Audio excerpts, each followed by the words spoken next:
Oi, aqui é o canal Espontâneo, Augusto Miranda, e vamos falar um pouquinho sobre o Brasil, sobre as leis brasileiras, sobre o que está acontecendo com esse país, e vamos fazer algumas considerações sobre o rumo que esse país está tomando. Nós temos como controladores, em tese, do Poder Judiciário brasileiro, o Supremo Tribunal Federal, depois o STJ e os tribunais de justiça estaduais. Temos os juízes de primeira instância em suas diversas comarcas e fóruns regionais. Surgiu também, anos atrás, os juizados especiais de pequenas causas, tanto os cíveis quanto os criminais. E então, assim está constituída a justiça brasileira.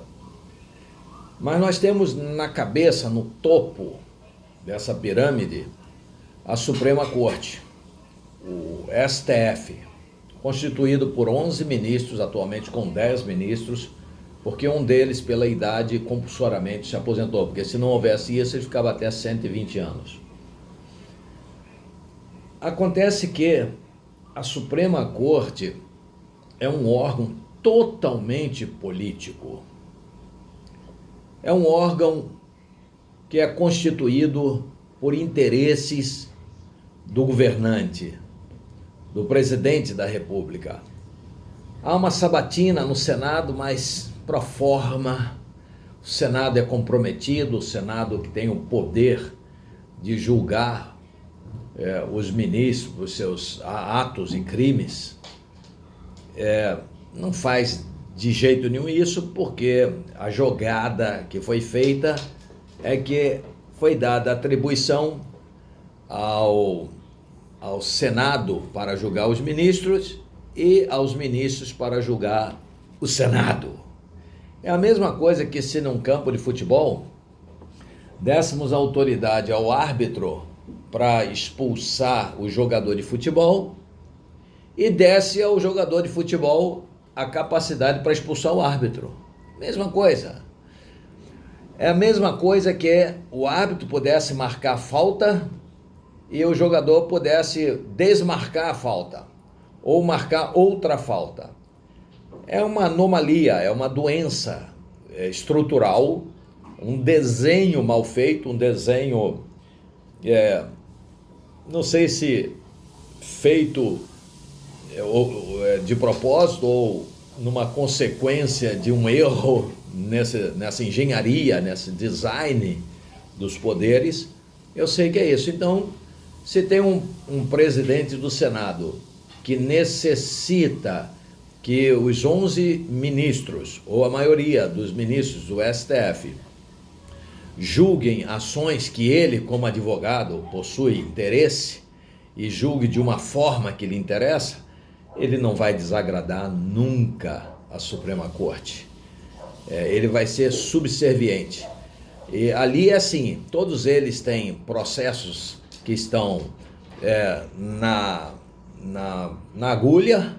Se eles fizerem alguma coisa, esses processos são encaixados para que eles não façam isso. Então estamos vivendo isso, uma Suprema Corte política e que tem, no meu modo de entender, atrapalhado muito a vida social, a vida cidadã nesse país. Eu creio que todos saibam que a principal missão do STF é ser o guardião da Constituição. Ele que protege, ou ele que deveria proteger a Constituição para que ela fosse sempre respeitada e sempre funcionasse do jeito para o qual ela foi criada.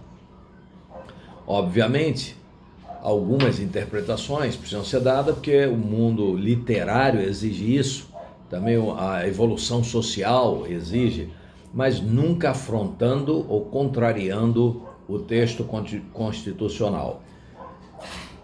Deve ser dito e deve ficar bem claro que a Suprema Corte não é maior do que a Constituição. A Constituição é maior do que a Suprema Corte. A Constituição sujeita a Suprema Corte e não o contrário. Então, todos os ministros da Suprema Corte devem respeito à Constituição, com a importante atribuição de ser o seu guardião. Deve proteger. Mas, infelizmente, nesses últimos anos, temos visto aberrações tremendas. Nós temos visto em todo o Brasil que um dos ministros tem se destacado grandemente sobre os demais. Na verdade, ele promoveu um verdadeiro eclipse e que alguém cobriu todos os demais. Os demais estão silentes, estão desaparecidos nesses últimos meses, principalmente. E esse ministro é Alexandre de Moraes. Alexandre de Moraes, que nunca foi juiz, foi indicado pelo ex-presidente Michel Temer, está ali e dominou o Poder Judiciário, a Suprema Corte.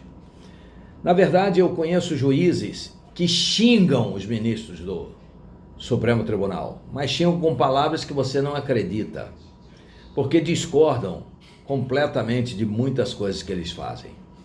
Quando diz que é o Poder Judiciário, é uma injustiça que estamos cometendo contra os juízes de primeira instância, contra os desembargadores dos tribunais estaduais, contra a Justiça Federal, contra todos esses órgãos da Justiça e contra até o Superior Tribunal de Justiça.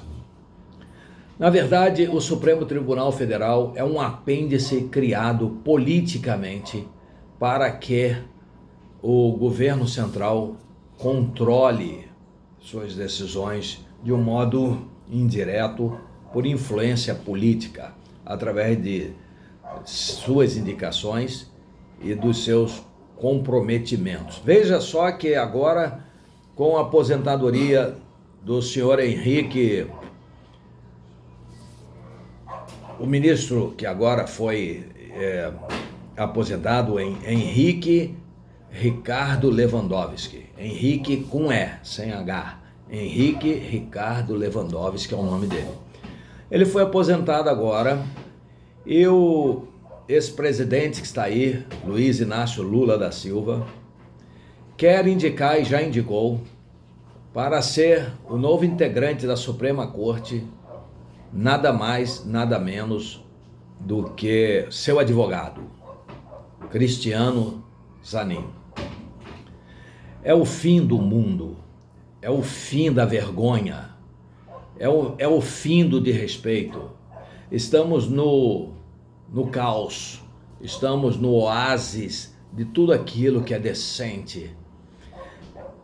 É de se esperar que o Supremo Tribunal Federal recuse por desvio de finalidade, por quebra de princípios constitucionais, como da impessoalidade, do interesse público, porque o presidente que foi eleito de um modo que grande parte da população não se sujeita, porque houve sabotagens na propaganda política comprovada, houve interferência vergonhosa, vexatória do Tribunal Superior Eleitoral.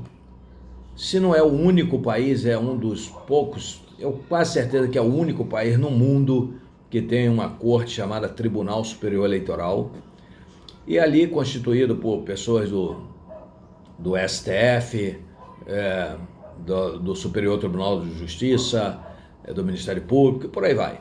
Mas é um outro órgão altamente político. E esse Tribunal Superior Eleitoral, presidido por nada mais, nada menos do que Alexandre de Moraes, interviu completamente, interviu incessantemente, interviu com completa e absurdamente em todo o processo eleitoral.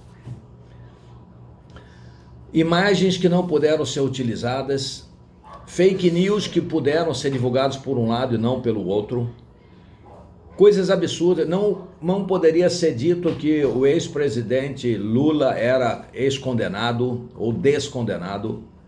Não poderia se dizer que ele era a favor do aborto.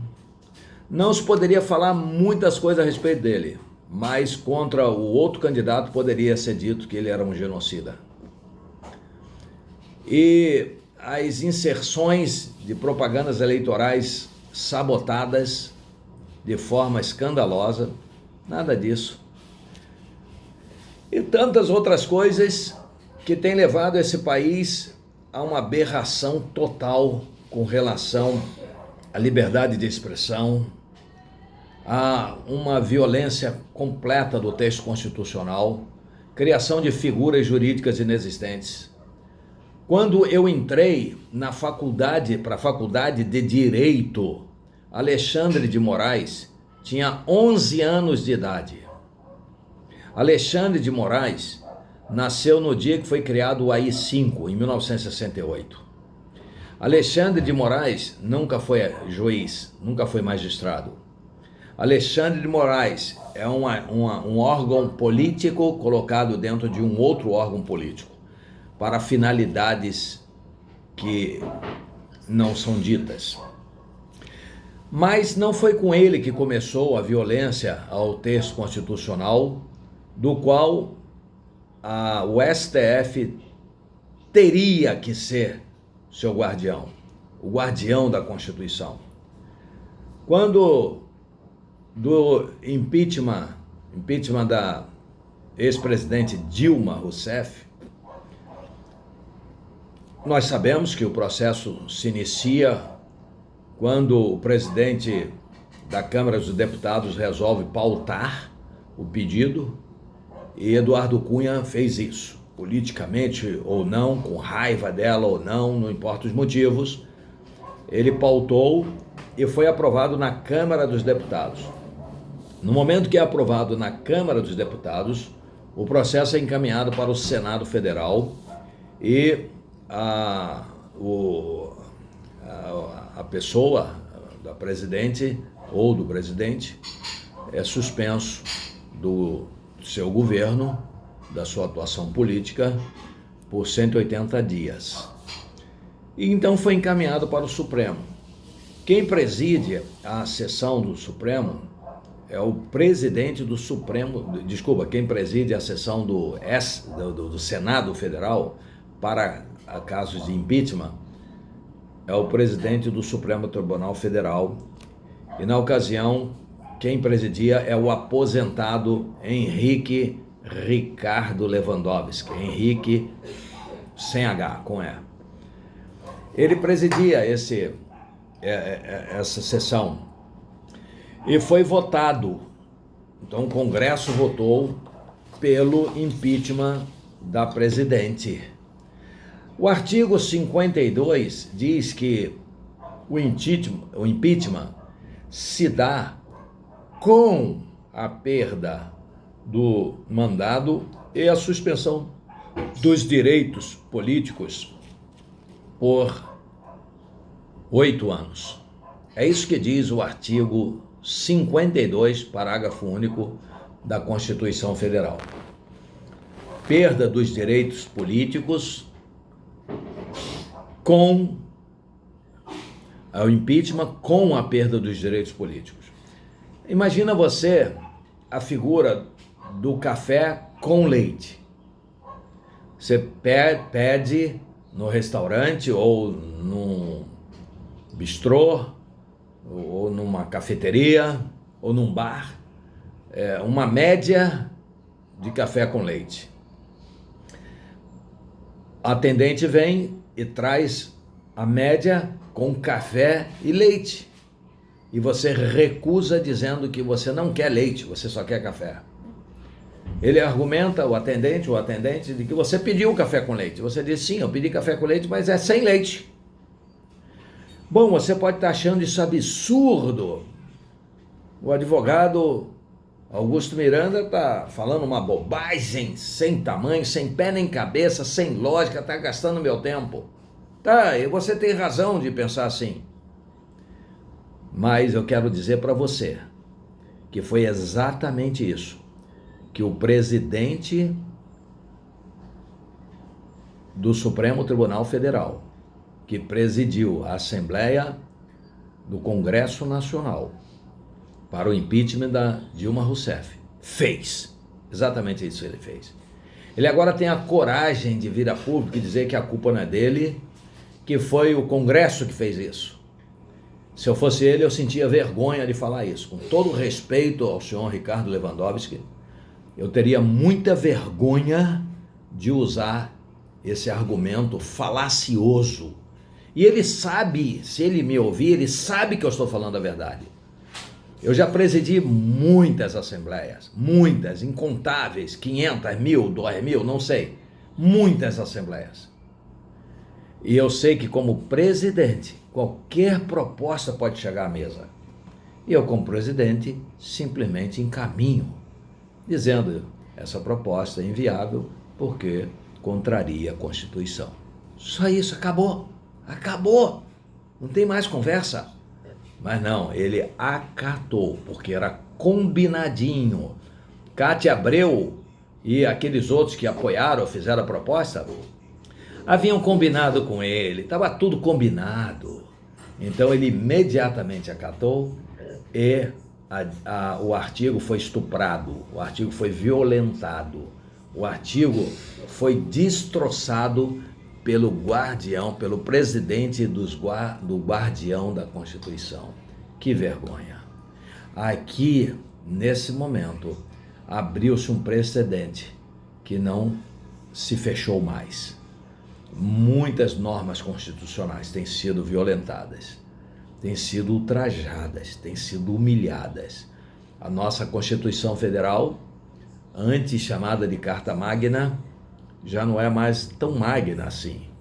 É uma carta relativizada, uma carta que funciona quando interessa a esse órgão político que tem sido um grande mal para a nação brasileira, chamada Supremo Tribunal Federal. Esse Supremo Tribunal Federal, através do Alexandre de Moraes, criou figuras fantasiosas. E dentre essas figuras, a de que seu regimento interno declara que, ocorrendo infração à lei penal na sede ou dependência do tribunal, o presidente instaurará inquérito se envolver autoridade ou pessoa sujeita à sua jurisdição ou delegará esta atribuição a outro ministro. Alexandre de Moraes decidiu que o que eu falar, ou qualquer brasileiro ou pessoa falar, gravando ou inserindo na internet, é na sede do tribunal, do Supremo Tribunal Federal. Então esse vídeo pode chegar ao Supremo e eles decidirem que eu estou cometendo crime dentro do tribunal, do Supremo Tribunal Federal, da Suprema Corte. Mas eu estou no Rio de Janeiro, estou na Barra da Tijuca. Eu estou bem distante de lá, mas eles dizem, não, foi na sede. Então agora eu descobri que eu sou onipresente, por causa do Supremo Tribunal Federal. Eu sou onipresente, eu estou em todos os lugares, porque este mesmo vídeo pode chegar no Senado Federal. Então eu estou falando dentro do Senado Federal. Pode chegar na Câmara dos Deputados, eu estou falando na Câmara dos Deputados. Pode chegar no TCU, Tribunal de Contas da União, estou falando no tribunal. Pode chegar na Presidência da República, estou falando no Presidente da República. Pode chegar no Ministério Público, estou falando no Ministério Público. Pode chegar na Delegacia de Polícia, qualquer que seja, eu estou falando na Delegacia de Polícia. Pode chegar em qualquer fórum, estou falando em qualquer fórum, qualquer tribunal estadual.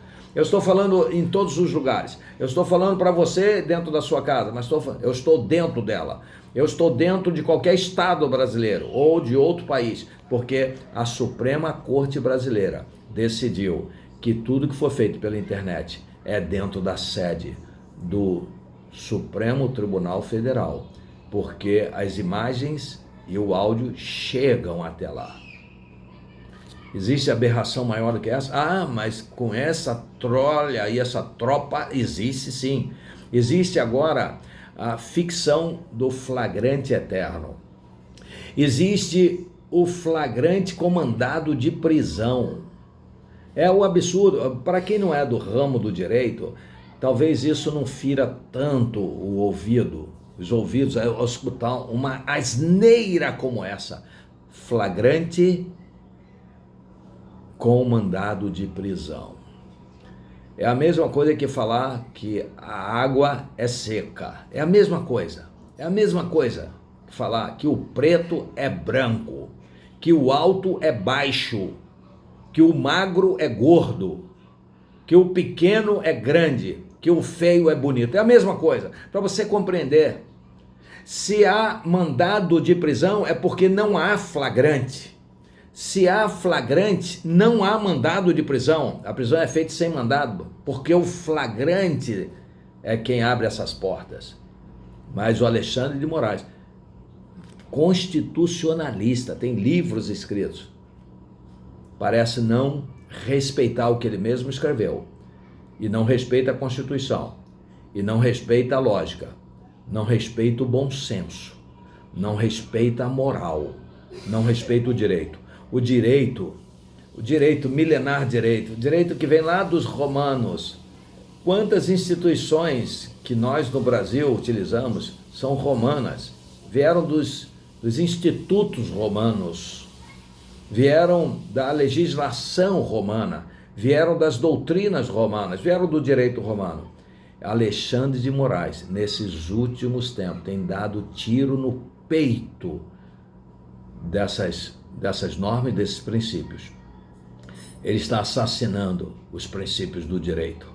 Os professores estão confusos, os alunos mais ainda. Os juízes de primeira instância não sabem como andar. E agora podem fazer qualquer coisa, porque se a tal Suprema Corte faz, por que eu não posso fazer? Os juizados especiais fazem qualquer coisa e dizem, e daí? Faço o que eu quiser. Os tribunais estaduais dizem que nada. Lembra do seguinte,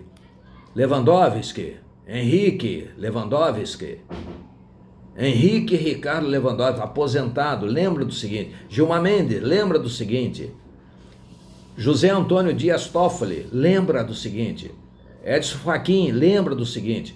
Juiz aí, Luiz Fux, Rosa Weber, lembram do seguinte. O que vocês estão fazendo? Vocês estão destruindo o poder judiciário, na verdade é essa. A sociedade brasileira deveria saber que só 3% dos recursos especiais que vão para o STJ e dos recursos extraordinários que vão para o STF, só 3% de cada 100 decisões nos tribunais estaduais, apenas 3 conseguem ultrapassar a barreira da admissibilidade e seguir para julgamento em Brasília. Só 3%. 97% ficam na decisão dos tribunais estaduais. E se vocês estão fazendo uma má escola, essa má escola vai se refletindo também nos tribunais. E não há quem reveja. É doente o direito brasileiro. O direito brasileiro está com malária. O direito brasileiro está sucumbindo. O direito brasileiro está muito doente, com febre, com convulsões. O direito brasileiro está sob ameaça de morte. Porque o órgão político, nomeado por políticos, com interesses políticos, está destruindo o direito e a justiça brasileira. Eu lamento pelos tribunais estaduais, eu lamento pelo STJ, eu lamento pelos juízos de primeira instância, eu lamento por todos os operadores do direito honestos, eu lamento por todos os professores, todas as faculdades de direito do Brasil, eu lamento profundamente por tudo isso que está acontecendo no Brasil. Que Deus abençoe o povo brasileiro e o livre das garras de homens tão mal intencionados que não respeitam a própria lei que deveriam guardar. Fique com Deus, um grande abraço.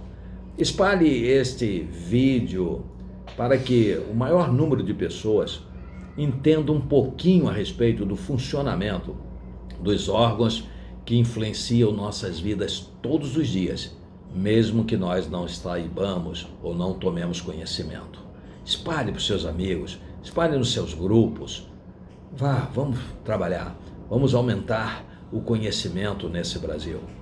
Canal Espontâneo, Augusto Miranda. Se inscreva no canal, dê o seu like, porque é muito importante para valorizar o canal.